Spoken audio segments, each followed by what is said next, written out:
I wasn't born careless. I was born curious, open-hearted, radiant, alive. But I learned that warmth made me a target. If I smiled too wide, they mocked it. If I cried too freely, they punished it. If I cared too deeply, they called it weakness. So, I didn't stop being warm. I just stopped showing it. I built walls around my tenderness not because I hated the world, but because I couldn't afford to let it wound me again. They didn't teach me how to feel. They taught me how to freeze. If I got too close, I got burned. If I pulled away, they accused me of being distant. So, I stood somewhere in the middle, half here, half hidden. That's what emotional survival looks like. You study people like storms. You prepare for downpours no one else feels coming. You armor up in places love was supposed to reach. I wasn't cold. I was forecasting chaos with every step.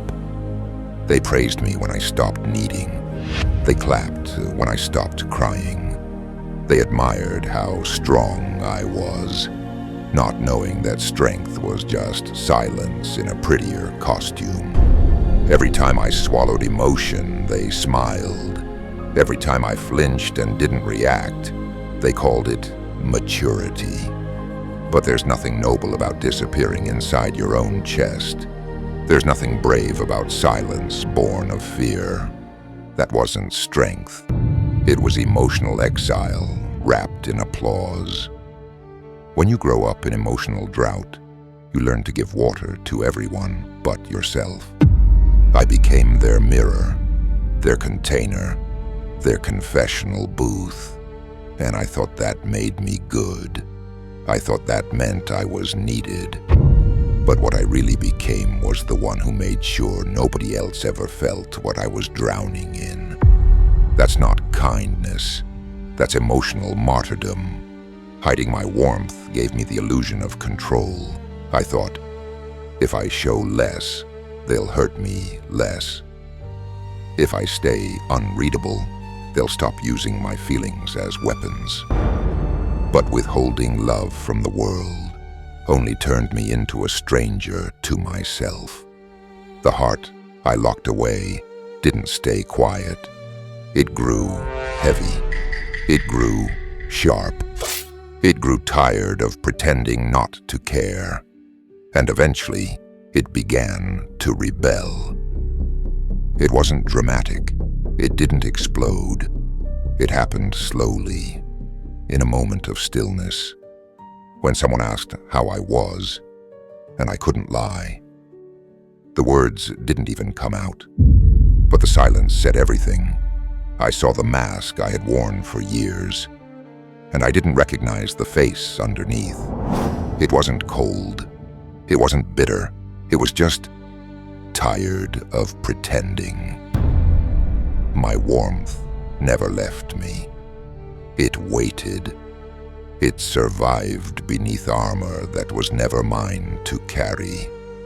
It softened in secret, aching to touch the world again. But this time, on my terms. Not to be consumed, not to be erased, not to make others comfortable. I returned to it like a lost language, one only I could translate. And it burned, not to destroy, but to illuminate everything I had buried just to be accepted. I didn't become distant by accident. I became distant to protect what little of me was left. I became unreadable because being understood had always come at a price. I learned that if you want people to leave you alone, you don't scream. You go quiet. You dim your light. You withdraw your warmth. You stop showing emotion because every time you did, someone used it as a way in, just to break it. Now I choose when to offer my warmth, Now I decide who is allowed to feel the fire of my presence. My care is no longer freely given, not because I've hardened, but because I've awakened. What once was used carelessly now stands behind sacred thresholds. What once was wide open now burns with intention. This is what protection looks like when it's born from wisdom, not fear. I never set out to build armor. I only wanted to be safe in my softness. I only wanted my tenderness to be met with grace. But the world didn't come gently. So I adapted. I withdrew. I shaped myself into something untouchable. But now, I'm not unreachable. I'm not frozen. I've simply refined my fire. My warmth still lives, not for their comfort, but as proof of my rebirth. And I will never again explain why I learned to protect the very thing no one else thought to protect for me.